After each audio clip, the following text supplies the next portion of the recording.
full shift, and then we're going to gradually wean them out.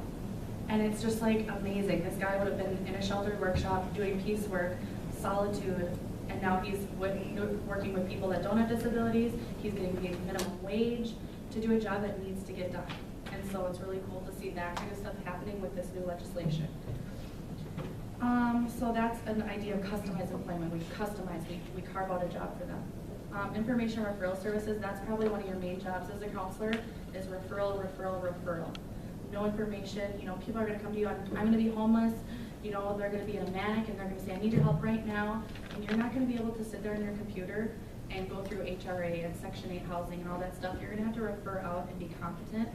And so learning your resources now, you know, like advocating that they go to the classes at the workforce center, that they do these things on their own to see what kind of independence, what are they capable of doing on their own without, you know, us providing those services or paying somebody to do that, you know, using money right. And so referral a lot. I didn't do that at first.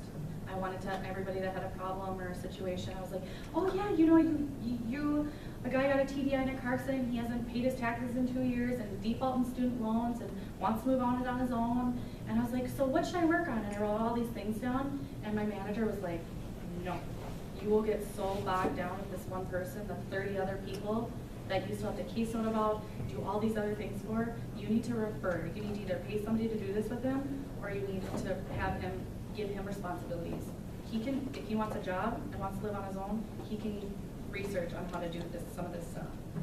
And so a lot of people, that's been an issue that I'm still trying to get over, is saying no to people. I have a hard time saying, no, sorry, you can do that.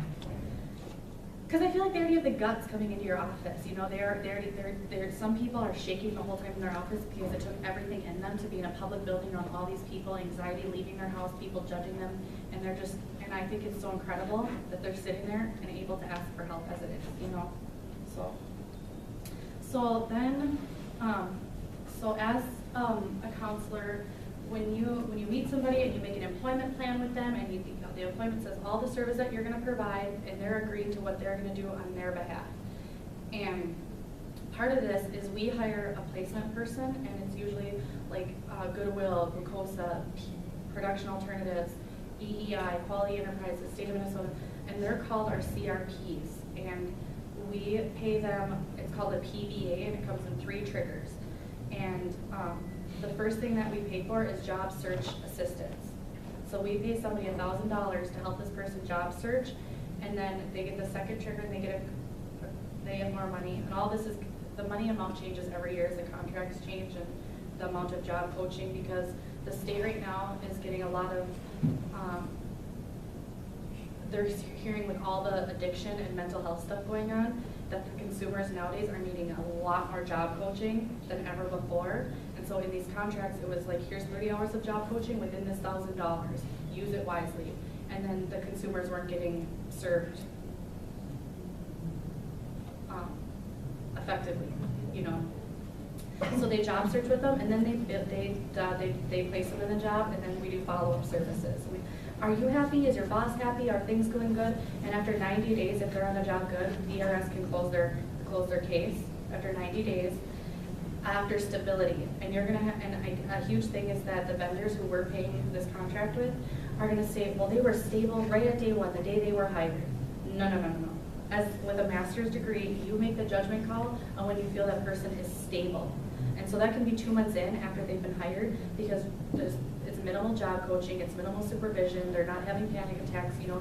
You determine when they're stable, and then they wait for that third trigger to be paid, that whatever thousands of dollars. And that causes confrontation because they want to get paid, they put all these hours in, they've been waiting for this paycheck. And we want them to keep checking in with this person to make sure that they don't apply again for our services, and then we do all of this all over again. Because you can't just click and open them back up. You have to reevaluate everything again. Do you have any questions on any of these services? Does anybody have any questions on what they mean? None? No question. Could you back up one slide, Capri, please? I had a question here in regard to addiction. Is there any, since you especially have chemical dependency background a little bit, is there anything you evaluate in terms of addiction in this stage? That's That is under the mental health stuff. It is, okay, that's just my question. Yeah, that's a good, I should add that in there for sure. But it's, we have it, in our intake, we ask about criminal and chemical dependency, Okay. and usually they go hand in hand. Do you ask about other addictive disorders? Gambling, technology, sex.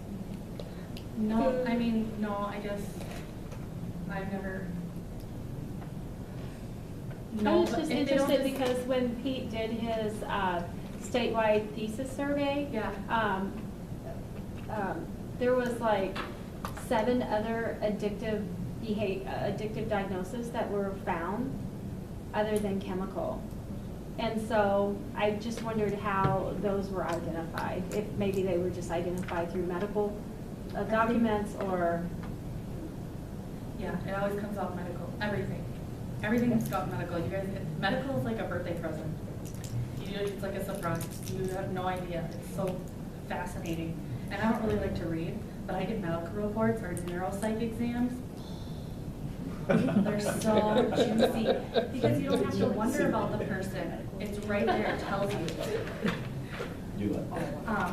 Okay, on the job supports is job training. You know, if somebody needs glasses, personal assistant services, you know, if they need help cooking, for some vocational reason, we can train for that. So for college, we can pay for tuition, books, computers, these really cool pens. They're called, I forgot what the pen is called, but it can record the lecture that's going on. They can write it on this really fancy paper. And have you guys heard of this? Yeah. Yeah, That's really interesting. it's so cool. Dragon Speak software is, I mention this probably in every meeting, and to every student that has disabilities when I go into the students, because Dragon software, if they get anxiety or, you know, something's going on, the state can buy the software and it dictates for you. So when you're talking, it writes the paper for you, so you don't have to sit there and type. Or if people are having arthritis or situations with their hands and stuff like that, that's been really good. We can buy bus passes, we can reimburse for, if, you know, transportation. And transportation, and I've come to find out that everybody wants their car fixed. When you're a counselor, something is always wrong with somebody's car. They always want gas money and they always want you to fix your car. And that has been a hard thing for me because I'm like, oh, I can just, you know, it's like a blessing. I would be so grateful if somebody bought me 4 new tires and yeah, an oil change, $16. It's only $16, and to them it's like $16. And so that is going to be determined on your counseling style, and that's something that you're going to have to figure out. So when you're in your internship, I encourage you, and I write this later, to take in positive and negative styles of people that you work with and your supervisors and social work and how and their attitudes towards things, because policy can be sort of gray when it comes to this situation. Like a lot of the counselors will pay people gas mileage just to come meet with them in the office. I will not do that. Like, I don't care what your situation is, but I had to make that be known because they will say, well, my old counselor will pay for me to come. And with me being here, I'm so like, yeah. Do you get an overall budget, like how much you can spend? I haven't yet. Okay. But I'm sure that there is a number, you know. I'm just wondering, like, okay, so you're not gonna pay for them to come to you, someone else is. Mhm. So what would you do that somebody else doesn't? I don't know yet. Okay. I just wasn't sure if there's like this number that, you know, like you wanna Yeah. stay under, you don't wanna hit this Well, number for yeah. all of your, you know. Yeah, I saw our report the other day because you could click and see on your team of all the counselors of what they're spending. And I spent like $7,000 in the last month, and somebody spent like $48,000. But some people, you know, training, CNA classes, tutoring. Sure. Is that the same size caseload? She's got a larger. Probably caseload. less. Yeah. They used to have. But she's the one who pays for them to the meetings with her. And, you know, and if you're up in rural Minnesota, people drive like 40 miles to come to your office, depending where they live. Crosby, Crow Wing, Deerwood. I mean, they drive a long ways to come see you. But how bad do they want a job and all the other things that you're going to provide too? And Counselors maintenance- used to have individual budgets, but they don't do that anymore. So they have like office budgets and people draw from that. Yeah. And at some point of the year, the money runs out eventually. Yeah. It did. And sometimes there's a month or two Yeah. where there's no money available. And so I was taught, if somebody comes for repair, you don't pay for anything that's normal maintenance and wear and tear on the car. If it's like a brake light that goes bad, sure, but not oil changes, not tires. If they're gonna be responsible adult and they're able to drive, then they're responsible for their tires, they're responsible for oil changes, they're responsible for, if their blinker light goes out, that's their, where, like, how, if they can't fix it, we'll fix it so they can get to work. Okay, so if you can imagine every day doing the same things, yet every day is completely different than the next. I feel like that is how it is every single day. You think that you do the same thing in the same process, but it's completely different. And you guys, the days fly by. Like I don't ever feel like I eat or take breaks because it's almost addicting because there's so much to do. There's so many cases. You just want to help and get things done. And everything seems to be like it needs immediate attention. Like nothing is like, oh, I'll get back to this later. And I don't know if that's a thing with my ADHD is like I start 7 different things and then eventually they all end up getting done at the end of the week somehow. But everything needs to get done now because the state doesn't have financial limits, but you have 60 days from the time you meet a person and they sign the date on that pink application, you have 60 days to get their medical information and get them, either they're eligible or they're not, and then you get them on your caseload. And then from that day, 90 days. An employment plan needs to be made within 90 days. Which, it depends. Okay, so we're not crisis services. I already kind of explained that. Everything will always need immediate attention. Where is your office? So have you guys ever been, who's been to like a voc rehab office or? So every office is different. So I was interning in Little Falls and you go in and it's like, some are in courthouses, some are in, it's just, when I was you, I just had no idea how I could imagine what a vocational rehabilitation office is. Where am I gonna work someday? And so Little Falls office, it's 1 counselor and 1 tech, and then it's a bunch of workforce workers, and it's just 1 office on the side, kind of in the corner, and that's it. And people, I don't know, but now in Brainerd, it's more fancy, and you need a badge to get into the doors, and and then you work with all social workers, all the county workers, MFIC, child support, veteran services, and you're part of a big professional system, so like, you hold really high standards. I mean, it's really cool to be, you feel good walking into something so important, you feel needed and you feel, I don't know, it's just really good. I'm not saying I didn't feel like that in Little Falls, but it's just different how the dynamics are different.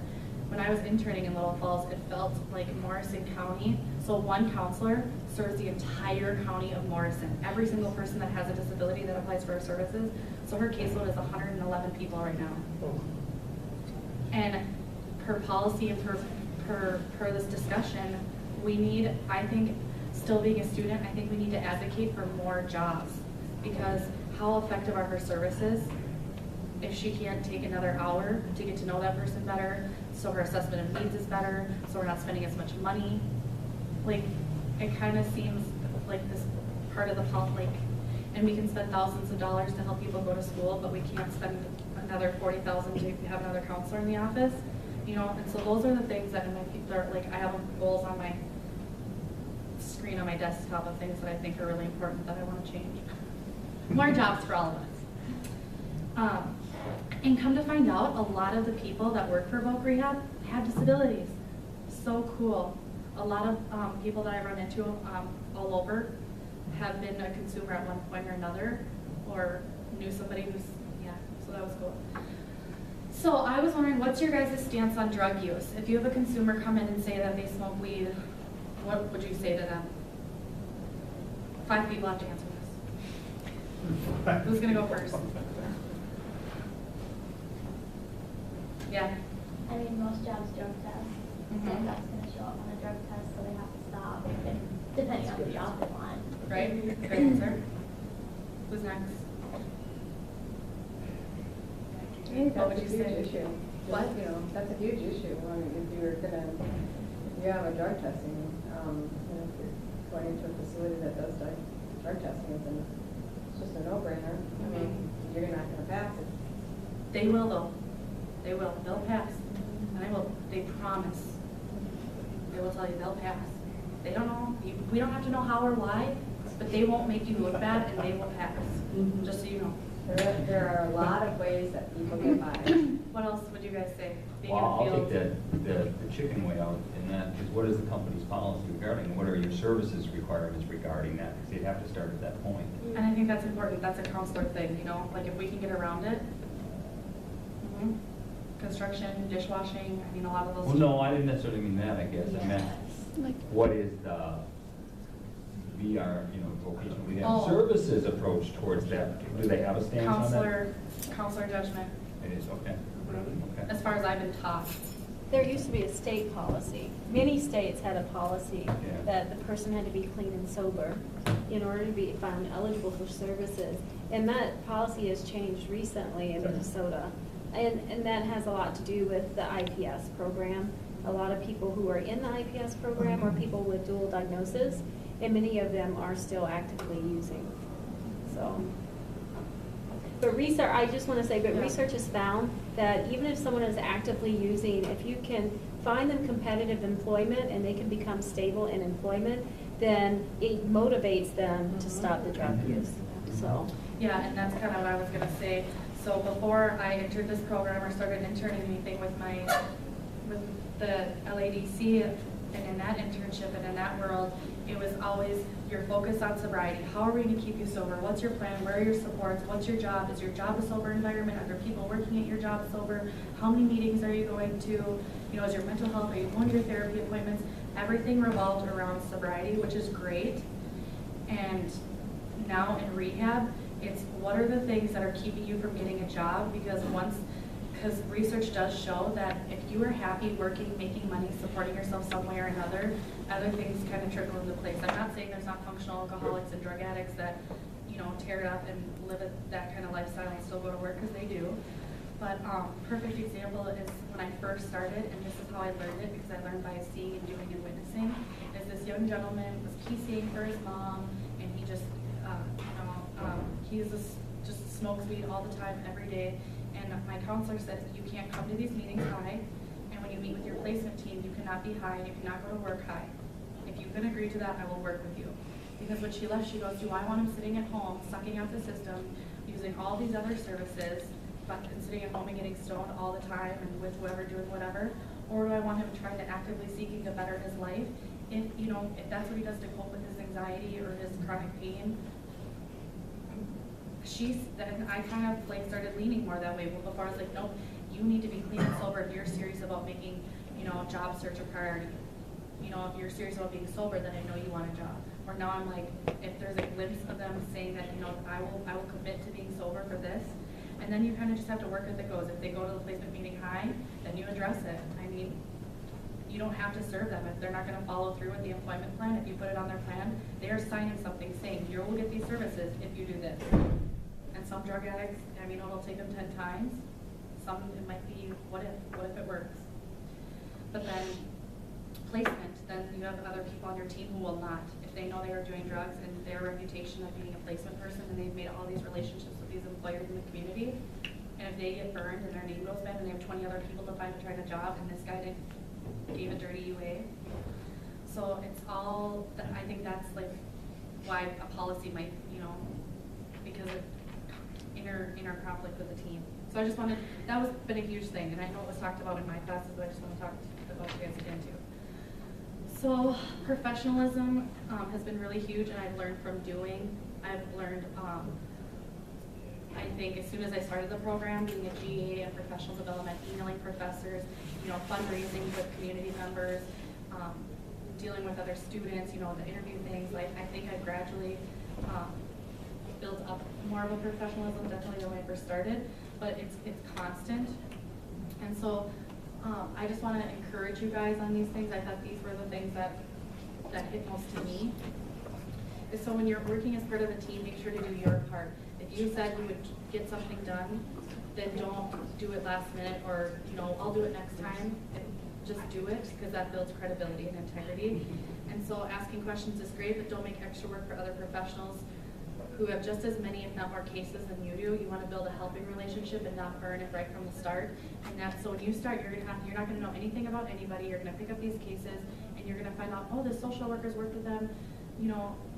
for however many years, or they, you know, this counselor worked with them in a different county, you should do your research first. You can try to find their phone number without calling somebody and asking them through their files and go through their caseloads when they have other 100 things to do. So don't make it more work for somebody else if you don't have to, because this field is already swamped. Be prepared and prepped. Having more than enough is always better than missing something, and in regards